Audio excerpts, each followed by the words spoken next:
Salut à tous et bienvenue dans ce nouveau tutoriel pour HitFilm Express. Aujourd'hui, je vais vous montrer comment HitFilm permet de faire des diaporamas photos ou vidéos très simplement, et ça va permettre de faire un point sur un grand panel de transitions qu'HitFilm nous met à disposition justement pour agrémenter ces diaporamas. Donc c'est un tutoriel qui s'adresse surtout aux débutants, mais il vous intéressera aussi si vous n'avez pas pris le temps de regarder les effets de transition qu'HitFilm nous met à disposition.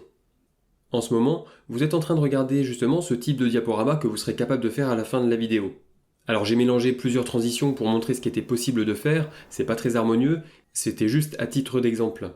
Mais je me suis aussi amusé à faire des diaporamas un petit peu plus élaborés que je vous montre maintenant. Donc le premier, celui-ci,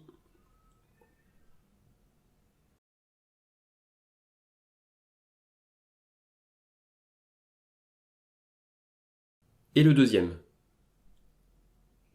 Pour ces deux diaporamas-là, par contre, il y a un peu plus de travail, il faut aller faire du composite shot et jouer avec la 3D. Mais aujourd'hui, je ne vais pas vous montrer comment on fait ça, on va rester sur le diaporama simple, et vous allez voir qu'en très peu de temps et avec très peu de travail, vous pouvez faire un rendu très propre. Mais si ça vous intéresse de savoir comment j'ai fait ces diaporamas-là, alors n'hésitez pas à me le mettre en commentaire, et puis je verrai pour faire le tutoriel plus tard. Allez, c'est parti pour le tutoriel du jour.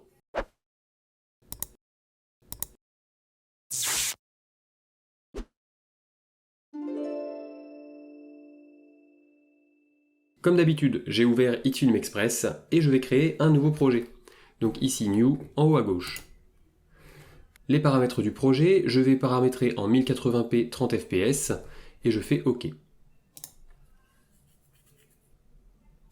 Me voilà dans le nouveau projet et je vais commencer par importer les fichiers que je vais utiliser.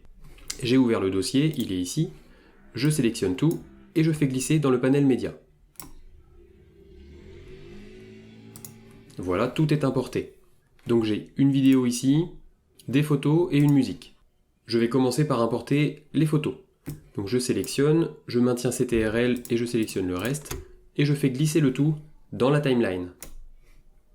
Je zoome un peu dans ma timeline ici avec le curseur, en bas, et voilà.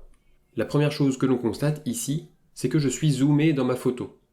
Et ça c'est normal, puisque on va regarder ici, ma photo d'origine ici avec les oiseaux, elle fait 5500 pixels par 2000 pixels. Et rappelez-vous, ici je reviens dans mes paramètres du projet, moi je suis en 1080p, ce qui fait du 1200 pixels en largeur par 1080 pixels en hauteur. Il va donc falloir que je redimensionne ma photo si je veux qu'elle s'affiche en entier. Donc je ferme ici mes paramètres de projet, et je vais vous montrer comment on redimensionne une photo. Et en fait pour ça il y a deux options. Soit on va redimensionner directement ici dans le viewer, soit on va jouer ici avec les contrôles de la photo. Alors d'abord, dans le viewer. Ici ma photo est plus grande que mon écran, donc il va falloir que je dézoome dans mon écran pour pouvoir voir la photo en entier. J'appuie sur CTRL sur mon clavier et avec la molette de la souris, je dézoome. Quand on a dézoomé assez, on voit qu'en fait ici j'ai bien sélectionné ma photo, et on voit la taille de la photo ici sur l'écran. Au milieu, c'est l'écran qui s'affiche, c'est le 1080p, donc le 1920 par 1080 de ma vidéo finale. Une manière simple de redimensionner, c'est de sélectionner ici un angle et de venir rapprocher l'angle du centre pour diminuer. Alors attention parce que ici, les proportions ne sont pas respectées. Si vous souhaitez respecter les proportions, il faut maintenir la touche majuscule du clavier.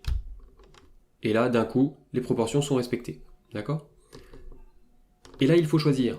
Soit vous redimensionnez la photo de manière à ce que toute la photo rentre dans le cadre, mais du coup, vous allez vous retrouver avec des bandes noires en haut et en bas ici, pour mon cas des oiseaux. Ou alors, vous redimensionnez de telle sorte que toute la photo rentre dans le cadre et qu'il n'y ait pas de bande noire. Ce qui vous permet quand même de recadrer un petit peu la photo si vous le souhaitez. Je vais la laisser comme ça. On va passer à la deuxième photo et je vais vous montrer une deuxième manière donc de redimensionner. Ici, je clique sur la deuxième photo. Ça n'a pas changé ici dans le viewer puisqu'en fait, il faut que je déplace aussi mon curseur ici, au-dessus de la photo. On voit donc le cadre de ma photo et ici le cadre de ma vidéo et on voit qu'à nouveau la photo est trop grande.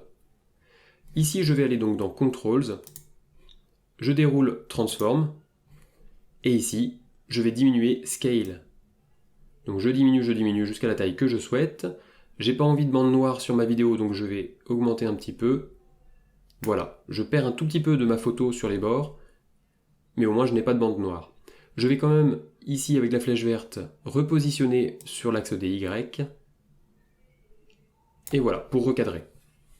Et on voit que maintenant ma photo est à 41% et ça lui permet de rentrer quasi entièrement dans le cadre de la vidéo. On passe à la photo suivante, donc je déplace mon curseur, je sélectionne la photo, et là à nouveau je redimensionne. Alors là je vais faire avec la touche majuscule du clavier et le viewer. Voilà, je repositionne sur les Y. Ici les arbres, eh bien c'est pareil, exactement la même manip. Et le dernier, ici un autre cas. Précédemment mes photos étaient trop grandes, mais là j'ai un cas différent, ma photo est trop petite. On peut quand même s'arranger en agrandissant la photo. Donc là c'est la même chose, je sélectionne un angle, je maintiens majuscule pour garder les proportions, et hop, j'étire, j'étire, j'étire. Voilà. Et comme ça la photo occupe tout le cadre de la vidéo. Petite mise en garde quand même sur cette manipulation-là.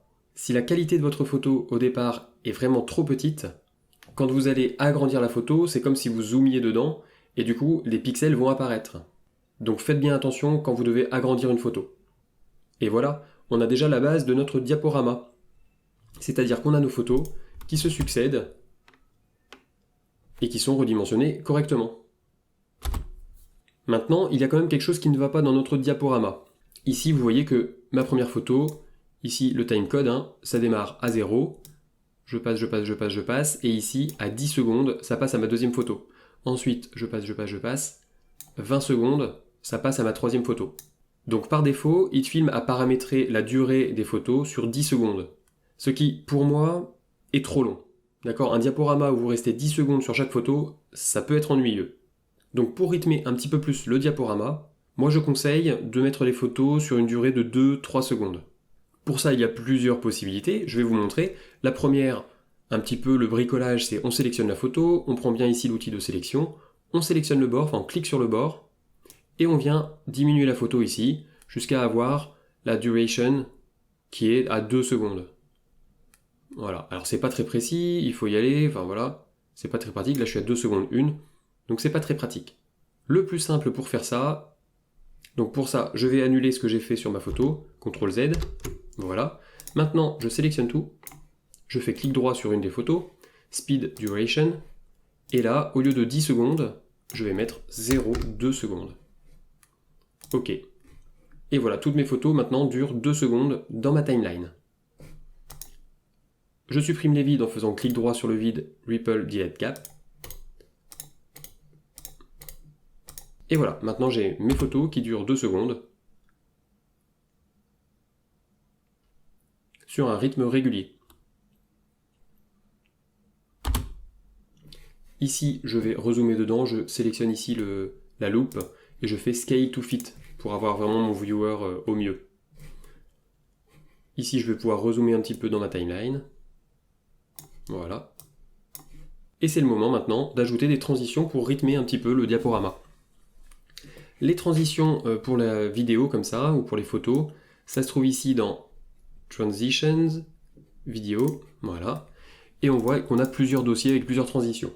Alors la plus classique, j'ai envie de dire, c'est la Fade to Color. Ça permet de faire des fondus au noir ou des fondus au blanc, enfin des fondus à n'importe quelle couleur, je vous montre ça.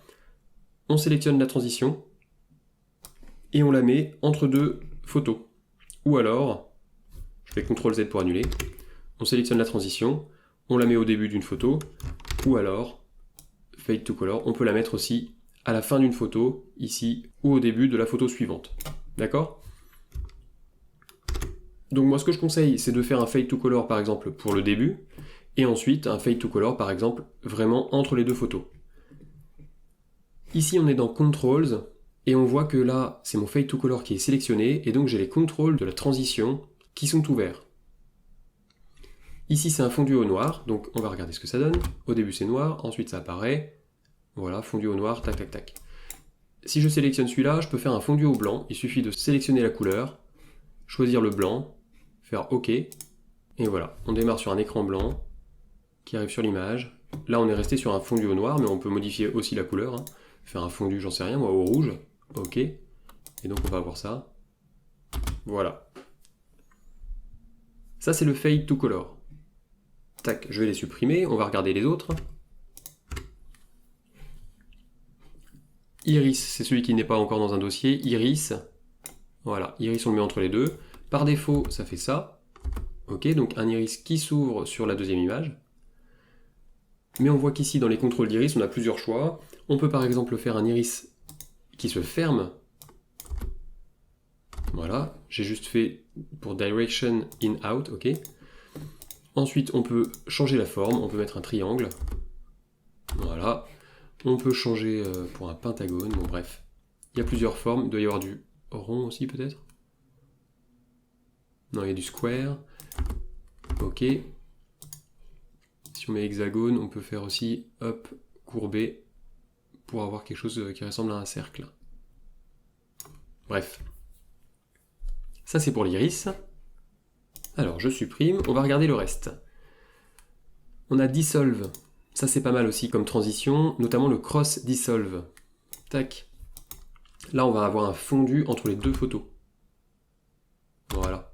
C'est doux comme transition, moi je trouve ça pas mal. Alors les autres de type dissolve, c'est quoi? Additive. Ouais, ici ça fait un petit flash, j'aime pas trop. Dissolve, on va voir. Ouais. Pourquoi pas? Pourquoi pas? Celui-ci, Light Leaks, il nécessite un add-on, donc bon, je ne l'utiliserai pas. Mais on voit ici, du coup, il y a un logo Hitfilm qui apparaît, donc ça veut dire qu'on a utilisé un add-on qui est payant. Bon, et puis du coup, ouais, ça fait un petit flash aussi, je trouve ça un peu trop. J'aime pas trop. Bon, sinon, motion. Alors, push. D'accord, donc là, un décalage des images. D'accord, on peut choisir la direction.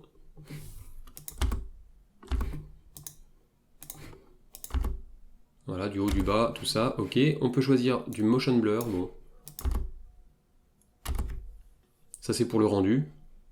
Allez hop, je supprime ça, on va regarder le slide. Ok, là la première image ne bouge pas, et c'est la deuxième image qui vient par-dessus. On peut faire in ou out, et on peut changer la direction, par exemple ici. Voilà, ok. Et on a split. Alors split.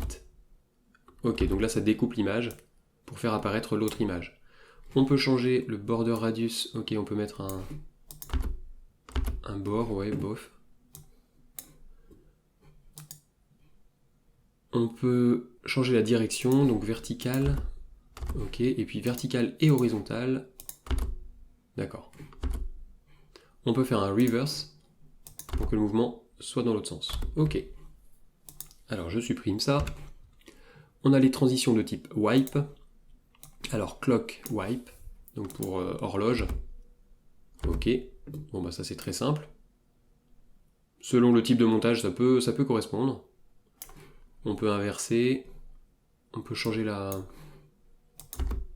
le début, l'endroit où ça commence, et puis on peut changer la position. Alors si on décale, ça donne quoi? D'accord.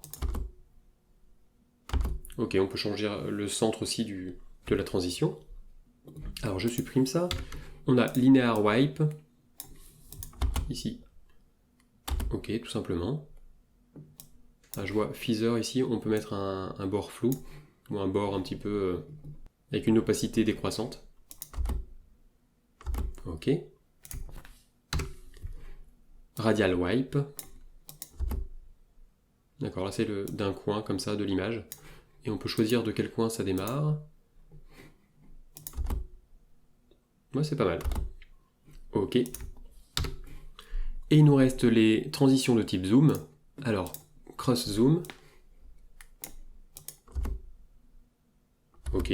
Bon, moi j'aime pas trop cet effet de rebond là, mais bon, pourquoi pas. Ok. Et puis, zoom tout simplement. Ok, bon bah ça c'est très simple. Hein. Ça, on peut avoir un zoom out aussi. Ok. Bon, et bien très bien. Ça nous fait un bon tour là sur les transitions qu'Hitfilm nous met à disposition. Il reste à choisir quelle transition vous voulez utiliser, et je vous déconseille quand même de mélanger trop de transitions. Il faut rester sur quelque chose quand même de cohérent, qui n'aille pas dans tous les sens quoi. Alors, avant de terminer ce tuto, je vais quand même aller un petit peu plus loin. Pour ceux qui débutent, ici on a vu comment ajouter des photos dans un diaporama, mais je vais quand même vous montrer comment on peut ajouter aussi de la vidéo. Et en fait c'est exactement comme ajouter de la photo. Vous allez voir. Alors je supprime ici la transition que j'avais ajoutée. Je reviens dans mes médias, et ici j'avais une vidéo, d'accord, que je vais tout simplement faire glisser dans la timeline à la fin de mes photos. Ok. Ici je vais dézoomer un petit peu dans la timeline pour avoir un meilleur aperçu. Donc ma vidéo ici, on voit qu'elle est en 3800 par 2160. C'est le double du Full HD, on est en UHD. Donc si je viens dans ma vidéo ici, on voit que je suis zoomé dedans. De même ici la vidéo, on voit elle dure 21 secondes, donc par défaut je l'ai ici en entier dans ma timeline. Donc ce que je vais faire, c'est que je vais garder juste un bout. Par exemple ici, je fais l'outil de découpe ici. Je vais découper une première partie là et une deuxième partie là. Je reprends l'outil de sélection, je sélectionne mon début, je supprime, je sélectionne la fin, je supprime, et ici je fais Ripple Delete Cap. Comme ça, j'ai gardé qu'une partie de ma vidéo qui dure en gros 4 secondes. Voilà. Maintenant, il reste à régler le problème de l'échelle, et donc c'est exactement comme pour les photos. Je peux aller dans Controls, je sélectionne bien ma vidéo ici, Transform, et Scale, comme c'est le double du Full HD, je vais redimensionner à 50%. Et là, j'ai ma vidéo en entier. Alors ça rame un petit peu parce que c'est du 4K, donc bon, l'ordi a un peu de mal à lire le 4K de manière fluide.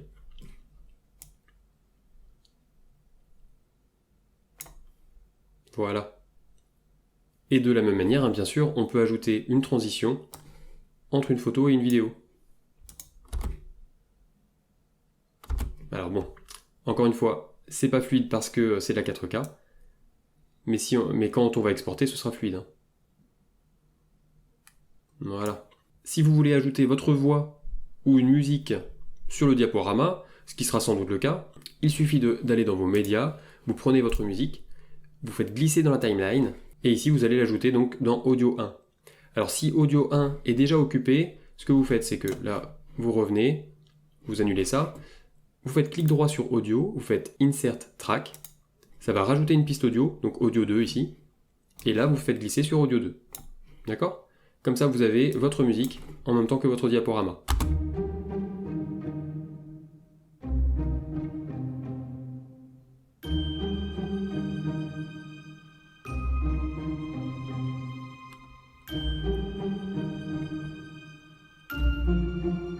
Bref, voilà, vous avez compris.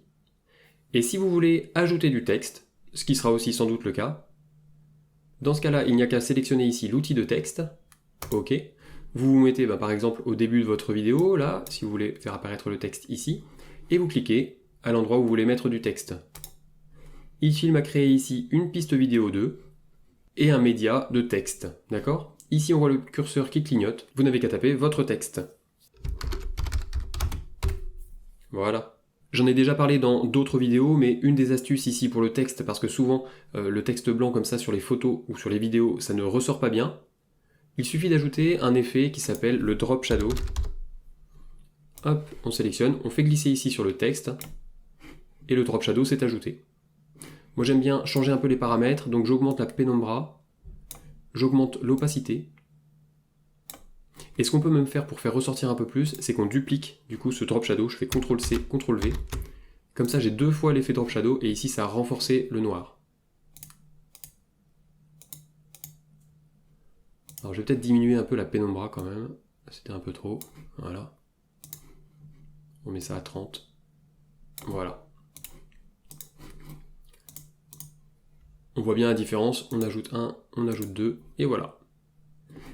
Si vous voulez redimensionner votre texte, il faut le sélectionner, venir ici, cliquer sur la petite flèche pour faire apparaître l'onglet de texte, et là, on va augmenter le texte, la taille du texte. Voilà. Vous pouvez repositionner votre texte avec l'outil ici de sélection, comme si c'était une photo ou une image, ou une vidéo. Voilà. Et si vous voulez faire changer votre texte au fur et à mesure du diaporama, moi ce que je vous propose comme solution, c'est de découper votre texte. Ici par exemple, je prends l'outil de découpe, je vais découper mon texte ici au bout de 2 secondes quand l'image change. pareil ici au bout de 4, pareil ici au bout de 6. Maintenant, ça m'a créé donc 4 calques textes différents et qui sont complètement indépendants. Donc je reprends mon outil de texte, ici A. Je viens ici sur mon texte, CTRL Z pour annuler. Je viens ici, je reprends l'outil de sélection. Je sélectionne mon deuxième texte, l'outil de texte ici, et je sélectionne mon texte pour le changer. Je vais marquer texte 2, OK. Je peux venir ici dans mon texte 3,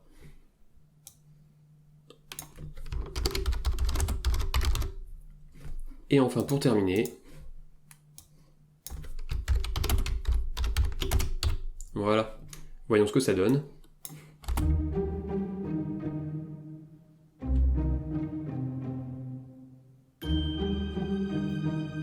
Et voilà. Alors vous n'êtes pas obligé de faire correspondre le texte aux photos, vous pouvez bien sûr, par exemple, le découper un petit peu, hop, comme ça. Il y aura donc des blancs entre chaque, et puis il réapparaît après. Ensuite il disparaît, il réapparaît. Voilà. Et si vous voulez faire durer votre texte plus longtemps, eh bien il suffit d'étirer comme ça vos médiatextes. Et voilà.